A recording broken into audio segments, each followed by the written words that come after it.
নমস্কার সবাইকে, তোমরা কেমন আছো? আশা করি ভালো আছো, সুস্থ আছো। তো আমি রেডি হয়েছি স্নান টান করে। রাত 3টা বাজে। আমি, আমার ছেলে, বর, আরও পাশের কয়েকজন আছে, আমার বোনরাও যাবে। সবাই টোটাল আমরা 10জন যাচ্ছি। তো রাত 3টার দিকে রওনা দিয়ে দিয়েছি, কারণ যেতে যেতে হেঁটে যাব তো ভোর হয়ে যাবে যেতে যেতে। তো এই দেখো, আমার ভাই আমার ছেলেকে পিঠে নিয়ে নিয়েছে। কি করবে, কোলে নিয়ে আর হাঁটতে পারছে না। তো আমরা ভোরবেলা হয়ে গেল, সকালই হয়ে গেছে। তো তখন 5:30 বাজে। তো আমরা মন্দিরে পৌঁছে গেছি, তোরসা মন্দিরে। এই জায়গাটা কেমন ধোঁয়াশার মতো, মানে কুয়াশা পড়ছে, কিন্তু না, ঠান্ডা। এত নদীর জলটি এত ঠান্ডা, তার জন্য একটু ধোঁয়াশা ধোঁয়াশা লাগছে। তো যে এখন একটু পূজার কিছু কেনাকাটা বাকি আছে, সেটা কিনে নিব, কিনে একদম মন্দিরে চলে যাব, কারণ মন্দিরে অনেক বড় লাইন দাঁড়িয়ে আছে। তো লাইন দাঁড়িয়ে পুজো দিতে হবে লাইন হয়ে।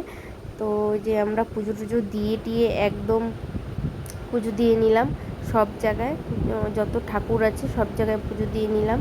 তো এই ভিডিওটি করে দিচ্ছে আমার ছোট্ট পাপা। তো দেখো ভিডিওটি করতে পারছি কি না, কারণ ও বলছে দাও মা, পাপার সাথে তোমার ভিডিও করে দিই, বলে দাও। তো একটু দেখো নদীর জলটি এত ঢেউ দিচ্ছে, কি বলবো, একদম সমুদ্রের মতো। তো এই ভিডিওটি ভালো লেগে থাকলে লাইক কমেন্ট শেয়ার করে দিও। বাই বাই, দেখা হবে অন্য কোনো